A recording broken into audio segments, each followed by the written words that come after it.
আজকে আপনাদের সাথে শেয়ার করব খুবই সহজ একটি গুড়ের চায়ের রেসিপি, যে দেখতে যত মজা খেতে তার চেয়েও মজা। তার আগে বলে নেই, 2 দিন পর পর কেন যে এরকম ঠান্ডা লাগছে আর নাকটা বসে যাচ্ছে, ভালো লাগে বলেন? কিন্তু এরকম গুড়ের চা যদি খাওয়া যায় তাহলে খুব ভালো হয়। আমি জানি এই চা অনেকেই পারেন, কিন্তু তাও আমার কিছু বন্ধুর জন্য আমি এটা শেয়ার করছি। সাধারণ চার মতোই এতেও প্রথমে বসিয়ে দিয়েছি 2 কাপ পরিমাণ পানি, আর এর মধ্যে দিয়ে দিচ্ছি পরিমাণ মতন গুড়। গুড়টা আপনারা আপনাদের পছন্দ অনুযায়ী দিতে পারেন। আমি একটু বেশি মিষ্টি পছন্দ করি, তাই গুড়ের পরিমাণটা একটু বেশি দিয়েছি। এখানে আমি খেজুরের গুড় ব্যবহার করছি।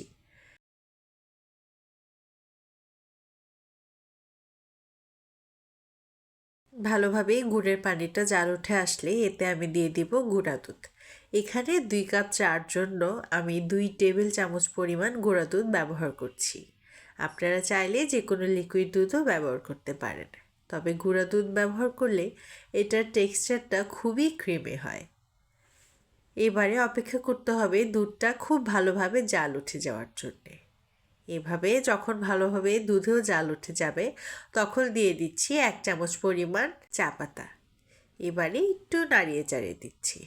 এই নাড়ানো কিন্তু ম্যান্ডেটরি না, তাও মন চাইলো তাই ভাবলাম একটু নাড়িয়ে চাড়িয়ে দিই। চায়ের এরকম বলক ওঠা দেখতে কার না ভালো লাগে বলেন? এই দৃশ্যটা আসলেই খুবই স্যাটিসফাইং। আমার তো মাঝে মাঝে মন চায় আমি দাঁড়িয়ে দাঁড়িয়ে এই দৃশ্যটাই দেখি।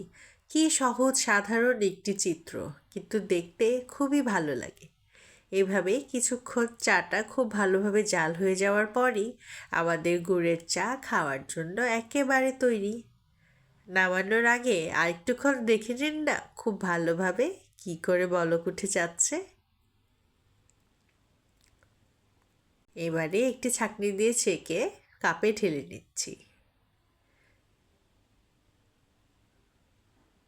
রংটা কি সুন্দর হয়েছে বলুন? শীতের দিন আসলে আমার আর চিনি দেওয়া চা একদম ভালো লাগে না। তখন খালি মন চাই গুড়ের চাই খাই। আর এটি তো আমার নিত্যদিনের সঙ্গী হয়ে গিয়েছে। আমি এত চা প্রেমিক ছিলাম না, তবে ইদানিং চা না হলে আমার যেন জমেই না।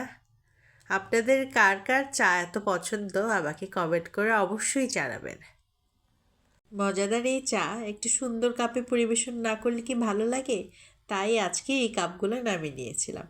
আমার মতো কে কে এভাবে গুড়ের চা প্রতিনিয়ত খেয়ে যাচ্ছেন আমাকে অবশ্যই জানাবেন। যারা এখনও ট্রাই করেননি তারা অবশ্যই ট্রাই করবেন এত মজাদার এই চায়ের রেসিপি। সবাই ভালো থাকবেন, সুস্থ থাকবেন।